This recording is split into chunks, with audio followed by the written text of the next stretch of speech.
This meeting of the Foreign Relations Committee will come to order. I want to thank Ambassador Jeffrey and Endick for being here. I know Ambassador Endick has a hard stop at 11 o'clock, and we'll try to honor that. This hearing is part of a series of events we are holding this month to prepare members of the committee to evaluate a possible nuclear agreement with Iran.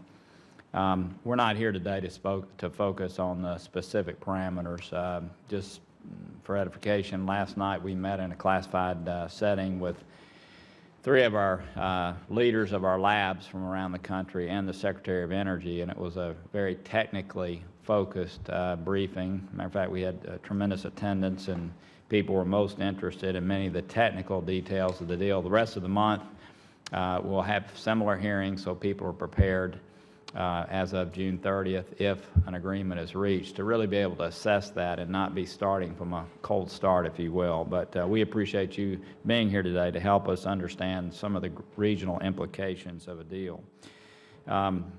This is intended to highlight some of the concerns that the administration is so concerned about reaching an agreement with Iran. Some of the regional alliances that we have are not being really looked at, some of our U.S. interests. So against the backdrop of unprecedented turmoil in the Middle East, the administration is negotiating a nuclear agreement with the arch rival of many of our closest allies. Instead of reassuring our traditional allies that the United States will remain a friend, some would say that the administration has implemented a string of incoherent and self-defeating policies, and I know y'all will discuss those back and forth. The administration has threatened to revoke support for Israel at the UN while accommodating a nation that is dedicated to the destruction of Israel. They have rebuked the Emirates for striking ISIS in Libya while asking them to strike ISIS in Syria.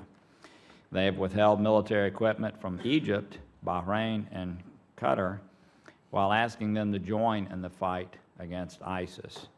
They have criticized Saudi Arabia for acting in Yemen while providing the Saudis military assistance for the same operation. So there's a lot of cross currents here that are difficult for some of us to string together. In Iraq, Iraqi leaders are increasingly turning to Iranian-backed militias in the fight against ISIS. And perhaps most tragically in Syria, thousands of Syrians continue to die at the hands of Assad and his Iranian backers, while the administration implements a strategy consisting of the ineffective use of military force to be used only against ISIS itself. And I think you may have seen a communique that came from one of the leaders of the Syrian opposition where they were asked to sign a statement saying they're being trained and equipped by the United States, but they can only use that potential against ISIS and not against Assad. I know they sent out a communication saying that they were going to stop the training and not participate. I understand sometimes that's a negotiating point, but certainly somewhat alarming. As Iran deepens its influence in capitals from Baghdad to Damascus to Beirut to Sana'a, the perspective of many in the region is that the United States is Assad's air force in Syria and Iran's air force in Iraq. I will say I was in Iraq recently, and it really did feel like, while I support what we're doing with the 3,100 personnel we have there, it really felt like what we were doing is helping create a better country for Iran and Iraq. Even though, again, I support what is happening there. It feels very much that way with their infiltration into the parliament and their tremendous efforts on the ground. As we begin to look at how to evaluate a prospective nuclear agreement, we cannot ignore the lack of coherent American leadership in the region has left a vacuum that will continue to be filled by violence.